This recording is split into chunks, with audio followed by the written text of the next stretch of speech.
श्री कृष्ण। जो बात कर रहे थे मन और चित्त पर है, तो मन हमारा 10% शक्ति रखता है और चित्त है सो 90% शक्ति रखता है। लेकिन मन के और चित्त में फर्क इतना ही है कि जो चित्त है वो कुछ भी नहीं समझता। वो चीज़ को जो हम उनको बता देंगे वो उनको सत्य मानेगा। मन के अंदर ऐसा नहीं है। मन हर चीज़ पर डाउट करेगा कि ये सही है या नहीं है, सही है या नहीं है। वो अपने आप निर्णय नहीं करता, वो तो सही है या नहीं है, ऐसा ही उनके मन में संकल्प विकल्प रहता है और मन कभी निर्णय कर ही नहीं सकता। इसलिए मन जब किसी चीज़ को दो डामाडोल में हो जाता, दो तरह की स्थिति उनके सामने हो जाती है, तब वो अपना कार्य है वो बुद्धि को सौंप देता है कि भाई ये क्या है, ऐसा है या ऐसा है, तो बुद्धि उनका निर्णय करती है। तो हमारे पास जो जिस बुद्धि हम कहते हैं और जो बुद्धि और ज़्यादा शक्तिवान हो जाती है, निर्णय करने में तत्काल निर्णय लेने में सक्षम हो जाती है, तो उनको हम बुद्धिमान कहते हैं और उनको मेधा बुद्धि भी कहते हैं। और ज़्यादा तीव्र हो जाता है, फटाफट सत्य असत्य का निर्णय करने में सक्षम हो जाता है, उनको हम विवेक कहते हैं। जैसे हमारे वेदांत के अंदर विवेक की बहुत बड़ी महिमा है। प्रथम विवेक वैराग्य पुनि समाधि सठ संपत्ति सौती कहिए मुमुक्षुता ये सब साधन सती। प्रथम विवेक है। विवेक क्या होता है? अज अविनाशी आत्मा जगताते प्रतिकूल, ऐसो ज्ञान विवेक है सब साधन का मूल। विवेक नहीं है तो चाहे किसी भी प्रकार का कार्य हो व्यक्ति सफलतापूर्वक नहीं कर सकता। इसलिए जो ये बुद्धि का नाम ही विवेक है और बड़ी हुई तीव्र बुद्धि का नाम है। तो इसको महत् तत्व भी कहते हैं बुद्धि को।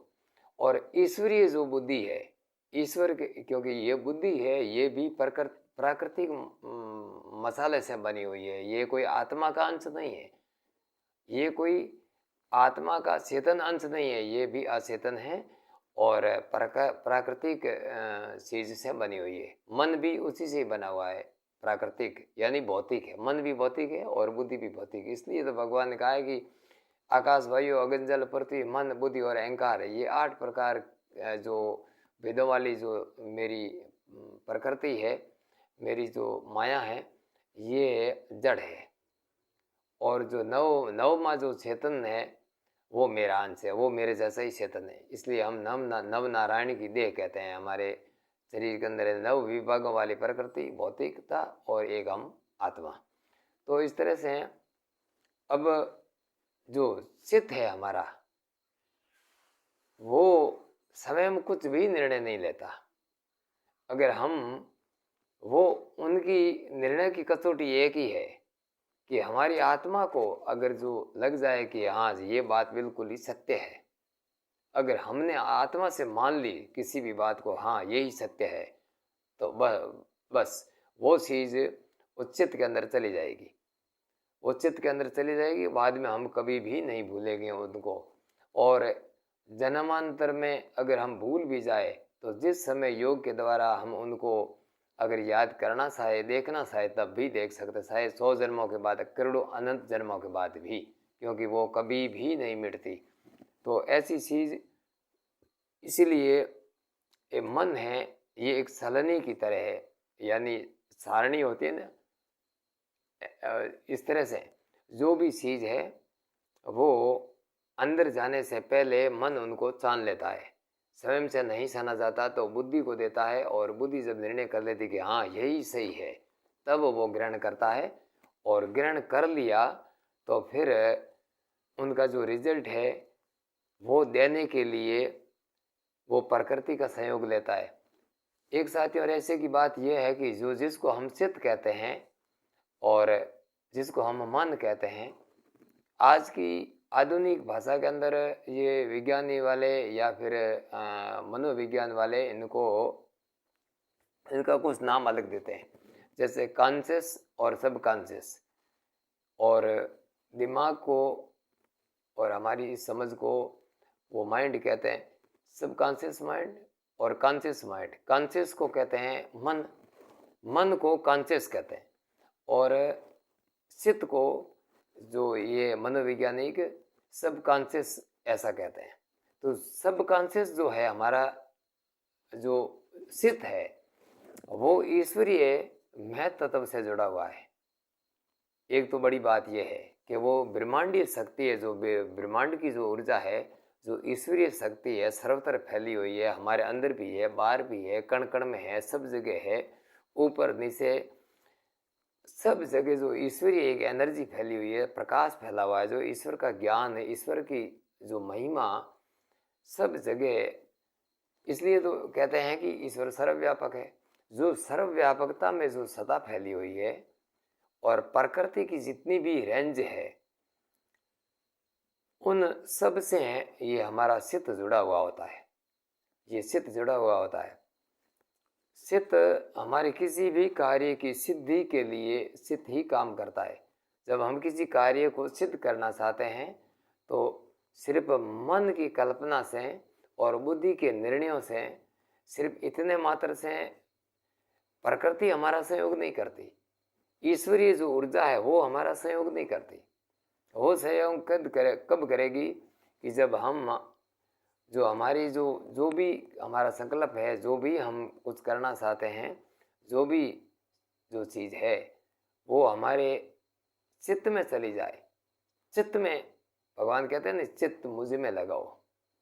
यानी जब हमारा चित्त ही ईश्वर में लग जाए, हमारे मन में, हमारी बुद्धि में बस एक निश्चय हो जाए कि हमारा तो भगवान श्री कृष्ण है, भगवान श्री कृष्ण।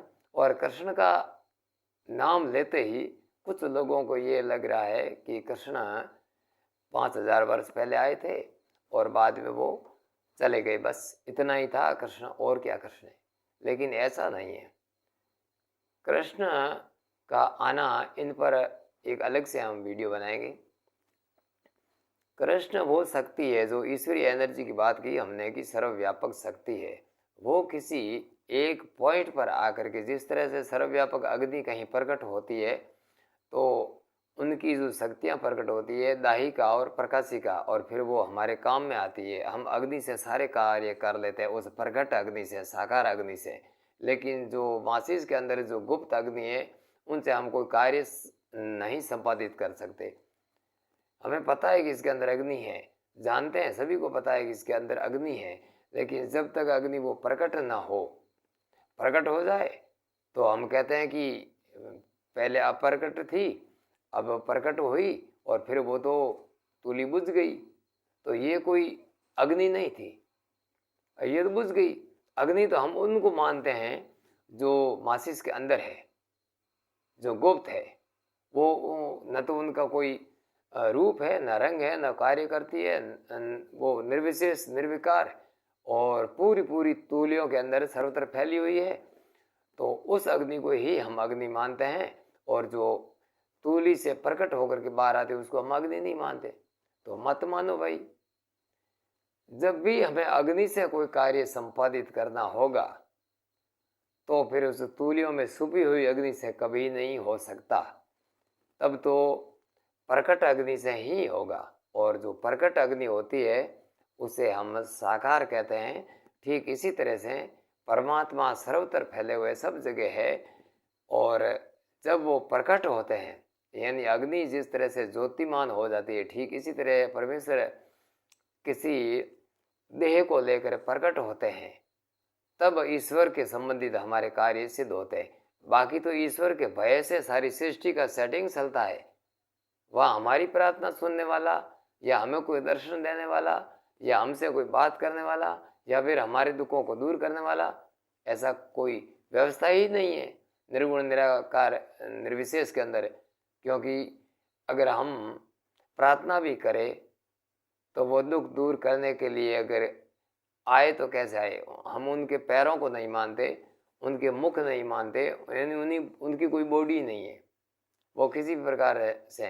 अब वो निराकार निर्विशेष परमात्मा जब जैसे मान लो कि भाई भगवान श्री कृष्ण जी अवतार थे उस समय तो ठीक, लेकिन अब वो हमारी भक्तों की सहायता कैसे करते हैं?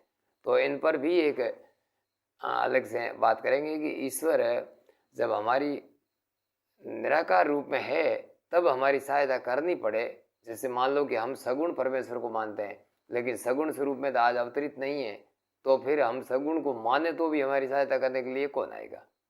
तो ये इनका कॉन्सेप्ट हम अलग से लेंगे। लेकिन जो परमात्मा सर्वव्यापक सर्वशक्तिमान है, उनकी जो रेंज है वो भौतिक प्रत्येक कण कण के अंदर गई हुई है, और हमारा जो चित्त है वो उनसे जुड़ा हुआ है।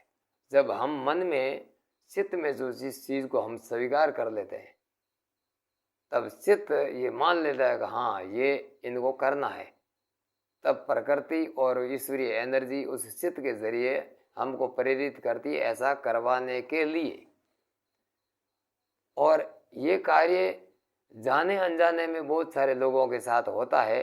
वो किस तरह से होता है, और इन पर भी हम आगे बात करेंगे कि जो चित्त है वो हमारे साथ क्या क्या खेल करते हैं, और हम उन चित्त की शक्तियों को नहीं समझते, इसलिए कभी तो हम उनसे लाभ ले लेते हैं और कभी हम उनसे नुकसान भी करवा लेते हैं। तो वो कैसे होता है, इन पर हम आगे बात करेंगे। जय श्री कृष्णा।